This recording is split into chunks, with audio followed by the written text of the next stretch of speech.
Hello everybody, welcome to another episode of X-Wing Quick Build Guides. Today we will be looking at the ARC 170 Starfighter. In my opinion, this is one of the strongest starfighters the Alliance can field. It has access to great regen options, is tanky, can dish out a lot of damage, and is pretty well costed. It's hard to ignore the similarities between the ARC 170 and the B-Wing in terms of their stats. Despite the ARC 170 being considerably older than the B-Wing, it is able to take more hits, and its maneuver are better, having the speed 2 banks are now green, and the speed 3 banks are white instead of red. This makes stress clearing a lot easier and makes the ARC 170 a little more mobile. Furthermore, the ARC 170 also has an auxiliary firing arc, meaning that the ARC 170, even though its maneuvers are limited compared to some other ships, it can still get guns on target with relative ease. However, the ARC 170 does not have a barrel action.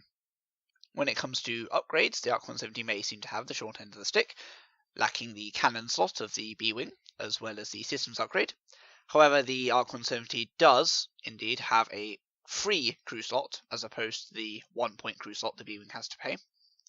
And it also has that all-important astromech upgrade, probably the best upgrade slot the Rebel ships can have, giving it a plethora of build choices and much versatility.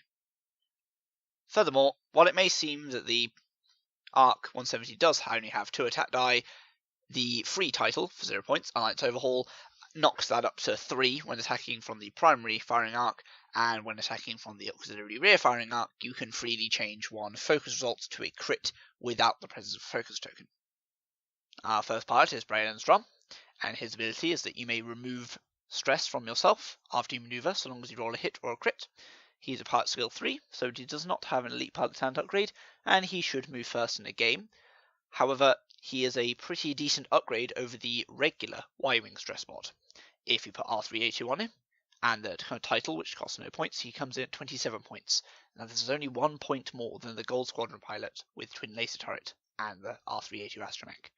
So if you're running the Gold Squadron pilot anyway, and you have a point left over, upgrade it to Braylon Strom. I mean, you can only run one of him, but he's got an extra hull and a better maneuver dial. Since Braylon Strom has access to the crew slot, you can put Tactician on him as well, making him 29 points, and this means that you can add an extra stress to your opponent if you're attacking at range 2. As for a build with Braylon Strom in it, I would just simply upgrade Paul Heaver's winning 2014 list, which would be Braylon Strom, R3A2, Alliance Overhaul, with Poe Dameron, R5P9, Predator, Integrated Astromech, Gold Squadron Pilot, Twin Laser Turret, and a Bandit Squadron Pilot, coming in at 100 points. It's a bit of a cop-out, considering I've just copied and slightly upgraded the list, but that's what I see a lot of the qualities of the ARC 170 are. It is a slightly better B-Wing and a slightly better Y-Wing kind of put together. Next up is Thane Kyrell. His ability is that if an enemy ship at range 1 to 3 inside your firing arc, and that does include your rear-facing firing arc, attacks a friendly ship, also at range 1 to 3, you may perform a free action. I have found Thane Kyrell to be particularly useful when given the astromech droid M9G8. I think they synergize perfectly, since M9G8 means that any ship, including friendly ships, you have locked, you can force them to reroll 1 attack die when they are attacking. Give him the crew weapons engineer, and this allows him to maintain 2 target locks. So you target lock one of your high damage aces and one of the enemy's high damaging threats, and you've basically given your allies Predator. Now I've found him quite useful when comboed with the typical Auto Blast accuracy Corrector's Ghost, and given him engine upgrade for 98 points. I'll get the build up on the screen. But I'm also tempted to try him in a small 3, maybe 4 ship build alongside Jess Parver in T70. Keeps them in formation and have them bouncing their abilities off one another. Jess Parver allows her to reroll her dice for each enemy ship nearby. So I think that would be quite nice, although you'd run the risk of flying them into each other. Next up we have Shara Bay, pilot skill F6, cost of 28. She can allow her allies at range 1 to 2 to treat her target locks as their own. Means that she synergizes very well with ordnance carrying ships such as the K-Wing, and as well with the Bodhi Rook crew, She synergizes also quite well with smaller, faster ships that can go out and fetch target locks for her at the beginning of the game. I think this is done quite well by Ahsoka Tano with Veteran Instincts and the Captured Time modification, so she can safely go out and grab target locks for you, which then in the long run benefits Miranda Doney, possibly, with her homing missiles. I found this build is quite simple, works quite well, it's all about those target locks, and as per usual, the Arc 170 is still a great chassis to put any pilot in, so after her abilities used up M9G8 and her regular 3 attack die and high health mean that she can hold her own in the mid to late game. Our last Arc 170 pilot is Nora Wexley, with a base points cost of 29 and a pilot skill of 7. She is the highest cost and highest pilot skill pilot you can field, but in my opinion she is pretty good, and you'll see why soon. Her ability reads that when attacking or defending, you may spend a target lock you have on the enemy ship to add 1 focus to your result. So long as you push the limit and you get your focus on your target lock, then this means Nora can, on the offense, add a hit to her roll, and on the defense, add an evade. Now you can only do it once, you can't do it on both, and most of the time you'll do it on the offense. But so long as you've got your target lock and focus, then you'll reliably be getting 3 hits, maybe 4 hits. No problem, every turn. As long as you don't roll blanks, then you'll be fine. Those will be hits. One of the greatest strengths of Nora is her versatility. There are quite a few different Astromech's crew upgrades and elite pilot talents that you might want to take on her. Well, actually, I tell a lie. The elite pilot talent you'll nearly always take and it will be pushed to the limit, but in certain circumstances you might think otherwise. But in terms of crew, then and Astromechs, then yes, there are quite a few different options, and we'll go through with them. Once I've been through these options, I'll kind of lay them out and show you different kind of combinations, but really you can mix and match them to find the ones that work best for you. First off, we'll look at the different Astromechs you might want to take on Nora. And starting off, we'll have probably the most simple Astromech, and this is R2-D2. Now, Nora is in the Arc 170, which is a reasonably tanky ship, but being as she has such a powerful ability, she will be prone to focus fire. However, since you'll be pushing the limit a lot, you'll want to do that every turn, so you're going to need to clear the stress by doing greens. R2-D2 gives you a shield back every time you take greens. This helps mitigate that focus fire, makes her a lot more tanky. A bit expensive, but on Nora I tend to find it's worth it.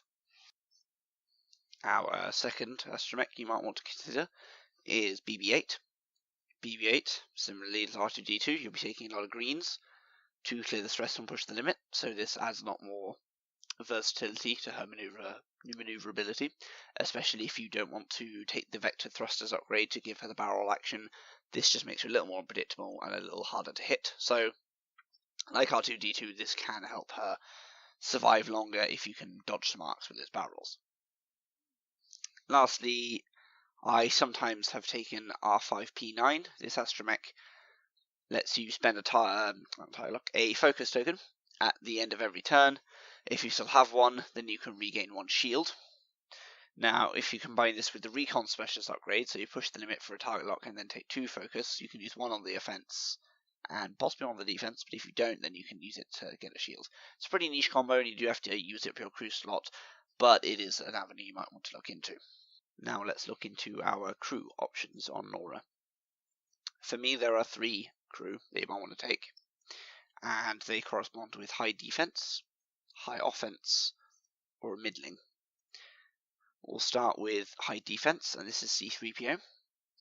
C-3PO allows you to add to Nora's survivability, in that since you're only rolling 1 evade die, you can guess that you're only going to get 1 or none, and you should automatically get an evade.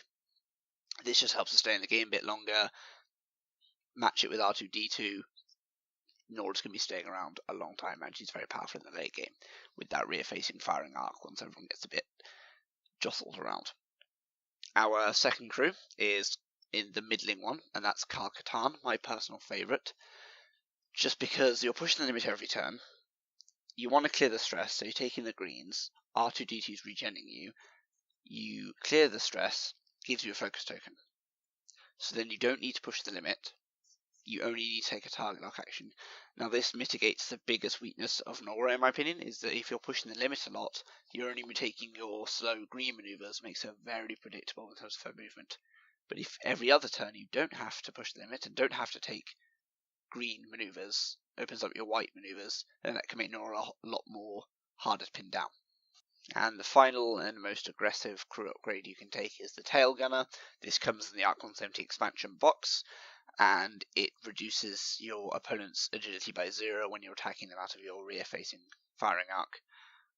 This does help if you ever get people behind you, which is common enough, but you have to remember that the Alliance Overhaul upgrade doesn't increase your primary attack out the back, so you're still only rolling 2 attack die, but you can freely change your focus to a crit. Personally, don't run it very often. I run it sometimes on the other Arc 170s, but Kal-Katarn and C-3PO are my definite go-tos, my personal preference being R2-D2 and Kal-Katarn. So now let's look at build options for Nora Wexley, and there are quite a few. Nora Wexley is one of those lovely ships that you can fit into and build a list around anything, because she just is a self-contained tank and damage dealer that you just find whatever wingmate works for you. But we'll start by pairing her up with some people that help, starting off with Shara Bey. Shara Bey's ability means that allies can use her target locks. Now, of course, this means Nora doesn't have to push the limit for her target locks every turn. As long as she stays near Shara and Shara's taking target locks, then you don't have to push the limit. You can use your elite pilot talent for veteran instincts, change up your crew options, opens up your tactics quite a lot. I also fly them in formation with bigs because, well, when you get into that kind of 30, high 20s, kind of mid 30s points range, trying to fill any ships, especially if you're flying in formation, there's no other better option than bigs, even if it is predictable. So the list should be up on the screen. Adapt it if you want. I've flown it to reasonably good success. Downside is it's a bit predictable and it's quite hard to fly them all in formation together, especially when stress comes in the form of stress bots or K-turns or whatnot, but it's a good place to start. Our second list will be a 2-ship list, and as such opens up Nora's upgrade options quite a lot, as you can spend a lot more points on her. It will be Nora and Rey in the Millennium Falcon. You'll have Nora Wexley with R2-D2, Kal-Katarn push the limit, and Rey with expertise, Finn, Kanan, the Seminol's loop title, smuggling compartment, and burnout slam. This is just kind of a typical expensive Nora and a typical expensive Rey, just doing what they do best. There's no real cohesion of them together. I mean, Kanan helps Nora clear that stress to help trigger Kal-Katarn if she doesn't need to take the wins for R2-D2. But on that, you just fly them. If you're good at flying Rey and you're good at flying Nora, then you can fly these two together for good results. Our third and final list will be Nora and Miranda, both showing off their regen capabilities. Nora again with R2-D2, but this time with C-3PO, making incredibly hard to kill. Miranda will be rocking some homing missiles and guidance chips. And in this list, we also have Captain Rex, completely naked, as kind of like a semi-Biggs. The other two can just regen and dish out damage as they fly around, and Rex, who I haven't flown too successfully, just because I'm not a great pilot with TIE fighters, don't have too much experience, but I'm getting there. But I have seen my opponents fly similar lists to good effect. Of note in this build is that I've taken the engine upgrade on Nora, because just her repositioning skill, if you don't need to target lock focus every turn, so you can push the limit for just air focus and engine upgrade to get a range 1 shot, because those range 1 shots still function like every other shot. It's still 4 attacks at range 1 that you can modify with a focus or a target lock, so don't forget that. Now I'll have to cut myself off here, otherwise I'll talk about Nora for literal days. But yeah, that's it for the Arc 170 fighter. I personally think it's one of the strongest fighters the Rebels can field right now. I highly recommend you fly it out at least once, especially if you're a dedicated Rebel player. It's certainly better than the T-65, and I'd field it over a T-70 Ace most of the time. It just fills the role of a dedicated heavy fighter extremely well. So, as always, these were just suggestions of builds that you can take. Feel free to take these, develop them how you want, practice with them. I'm not saying they're good or perfect, just a good starting point. So, thank you for listening, and I'll see you next time.